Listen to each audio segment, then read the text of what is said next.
இந்த வீடியோவில் எதை பற்றி பார்க்க போகிறோம் அப்படின்னு பார்த்தீங்கன்னா, விஜய் அவர்கள் பரந்தூரில் வந்து இன்றைக்கி வந்து மீட்டிங் போட்டிருக்காரு. அது என்ன மீட்டிங் பார்த்தீங்கன்னா, பரந்தூரில் வந்து ஒரு விமான நிலையம் வந்து வரப்போகுது அப்படின்னு சொல்லியிருக்காங்க. அங்கே பார்த்தீங்கன்னா விவசாயிகள்லாம் ஒன்று கூடி கிட்டத்தட்ட ஒரு 900 நாட்களாக வந்து இது எங்களுக்கு இந்த இடத்த வந்து விமான நிலையம் வேணாம், எங்களுடைய வாழ்வாதாரமே வந்து அழியுது அப்படின்னு சொல்லிட்டு நிறைய போராட்டம் பண்ணிகிட்ருக்காங்க. நிறைய கட்சியினர் வந்து இதுக்கு ஆதரவும் தெரிவித்து அரசாங்கத்திற்கு எதிரான எதிர்ப்பு தெரிவிச்சிட்ருக்காங்க. அதன் வழியாக இன்றைக்கி பார்த்திங்கன்னா பரந்தூரில் விஜய் அவர்களும் பார்த்திங்கன்னா இதற்கு எதிர்ப்பு தெரிவித்து இன்றைக்கி ஒரு மீட்டிங் போட்டிருக்காரு.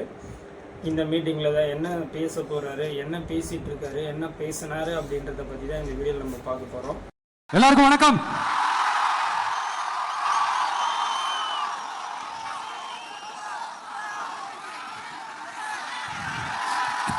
கிட்டத்தட்ட ஒரு 910 நாட்களுக்கு மேல உங்க மண்ணுக்காக போராடிட்டு இருக்கீங்க.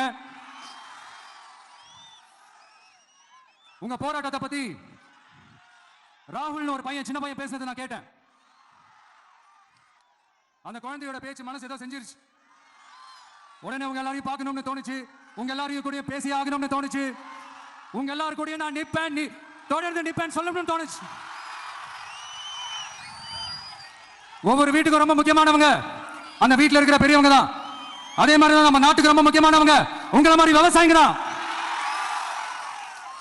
அதனால உங்களை மாதிரி விவசாயிகளோட காலடி மண்ணை தொட்டு கும்பிட்டு தான் என்னோட பயணத்தை தொடங்கணும்னு ஒரு முடிவோட தான் இருந்தேன். அதுக்கு சரியான இடம் இதுதான் எனக்கு தோணுச்சு. என்ன, உங்க வீட்டில் இருக்கிற ஒரு மகனா என்னோட கள அரசியல் பயணம் உங்களோட ஆசீர்வாதத்தோட இங்கிருந்து தான் தொடங்குது. சரி, அதை விடுவோம். நம்மளுடைய முதல் மாநில மாநாட்டில் நம்ம கட்சியினுடைய கொள்கையை பத்தி நான் எடுத்து சொன்னேன். அதுல ஒண்ணுதான் இயற்கை வள பாதுகாப்பு. சூழலியல் மற்றும் காலநிலை நெருக்கடியை எதிர்கொள்ளக்கூடிய இயற்கைக்கு ஊறு விளைவிக்காத பகுதிசார் மாநில வளர்ச்சி பரவலாக்கம். இதான் நாம் அறிவிச்ச அந்த கொள்கை. இதான் நான் இங்க சொல்றதுக்கு காரணம் ஓட்டு அரசியலுக்காக இல்ல.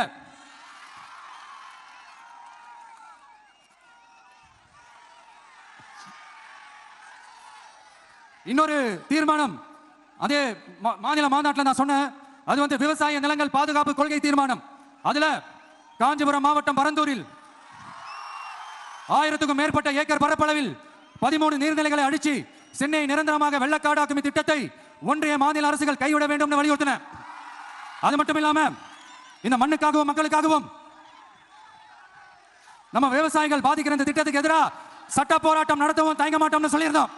அதை இங்க உங்க முன்னாடி ரொம்ப ஸ்ட்ராங்கா வலியுறுத்துறேன். இந்த பிரச்சனையில நான் உங்களோட உறுதியா அனுப்பேன். இன்னொரு முக்கியமான விஷயம், நம்மள ஆண்டுகிட்டு இருக்கிற ஒன்றிய அரசுக்கும் மாநில அரசுக்கும் நான் சொல்லணும்னு நினைக்கிறேன். நான் இங்க வளர்ச்சிக்கு எதிரானவெல்லாம் கிடையாது. ஏர்போர்ட்டே வரக்கூடாதுன்னு நான் சொல்லல, இந்த இடத்துல வரக்கூடாதுன்னு நான் சொல்றேன். இதை நான் சொல்லலன்னு வைங்களேன், இவன் வளர்ச்சிக்கு எதிரானவன் அப்படி இப்படின்னு சொல்லி ஒரு கதையை கட்டி ஆரம்பிச்சிருவாங்க. சரி, நமக்கு அதை பத்திலாம் கவலை இல்லைன்னு வைங்க. எல்லாத்துக்கும் மேல இன்னைக்கு இந்த பூமியில வாழ்ற எல்லா உயிரினங்களோட இருப்பையும் புவி வெப்பமயமாதல் பயமுறுத்திட்டு இருக்கு. அதனுடைய ரிசல்ட் தான் ஒவ்வொரு வருஷமும் இந்த மழை காலத்துல வெள்ளத்துல சென்னை சிட்டி எப்படி தத்தளிச்சுக்கிட்டு இருக்கிறது நம்ம பாக்குறோம். இப்ப ரீசன்ட் டைம்ல எடுத்த ஒரு அறிவியல் ஆய்வுல இப்படி ஒவ்வொரு வருஷம் சென்னையில வர ஃப்ளட்டுக்கு காரணமே இங்க இந்த சுற்றுவட்டார பகுதியில் இருக்கிற சதுப்பு நிலங்களை நீர்நிலைகளை அழிச்சது தான் சொல்லுது. இப்படி ஒரு சூழல் இருக்கும்போது 90% ஆஃப் விவசாய நிலங்கள் 90% ஆஃப் நீர்நிலைகளை அழிச்சு இங்க இந்த பரந்தூர் விமான நிலையத்தை கொண்டு வரணும்னு எடுக்கிற அந்த முடிவை எந்த அரசா இருந்தாலும் அது மக்கள் விரோத அரசா தான் இருக்க முடியும். இப்ப சமீபத்தில் நம்ம அரிட்டாப்பட்டி பகுதியில் அந்த டங்ஸ்டன் சுரங்கம் அமைக்கிறதை எதிர்த்து தமிழ்நாடு அரசு ஒரு தீர்மானம் ஒன்று கொண்டு வந்தாங்க. அதை நான் மனப்பூர்வமாக வரவேற்கிறேன். ஆனா அதே நிலைப்பாட்டை தானே இங்க நம்ம பரந்தூர் பிரச்சனையில எடுக்கணும். எப்படி அரிட்டாப்பட்டி பகுதி மக்கள் நம்ம மக்களோ அதே மாதிரி தானே பரந்தூர் மக்கள் நம்ம மக்கள்.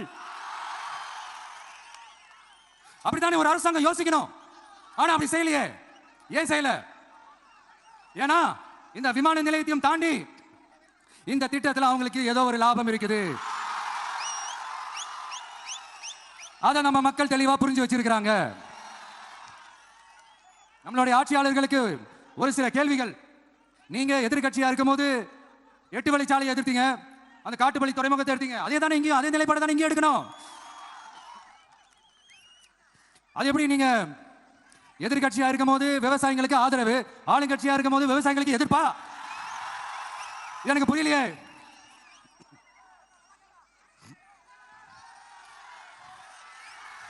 அதனால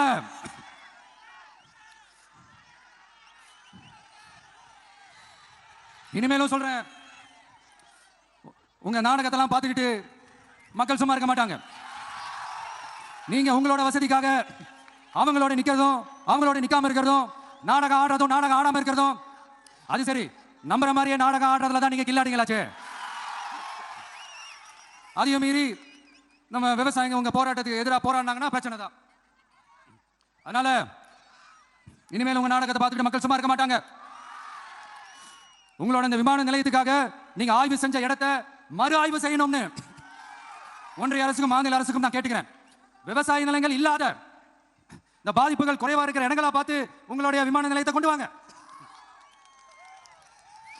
வளர்ச்சி தான் மக்களை முன்னேற்றம். ஆனா அந்த வளர்ச்சின்ற பேர்ல நடக்கிற அழிவு மக்களை ரொம்பவே பாதிக்கும்.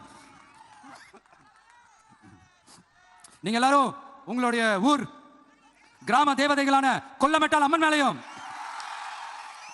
எல்லை அம்மன் மேலையும் ரொம்பவே நம்பிக்கை வச்சிருக்கீங்கன்றது எனக்கு தெரிஞ்சது. அந்த நம்பிக்கை இழந்துடாதீங்க. உங்களுக்காகவும் உங்க ஊருக்காகவும் இனி உங்க வீட்டு பிள்ளையான நானும் தமிழக வெற்றி கழகத்தோட தோழர்களும் சட்டத்துக்கு உட்பட்டு எல்லா வழிகளிலும் உங்களோட உறுதி அனுப்பேன்.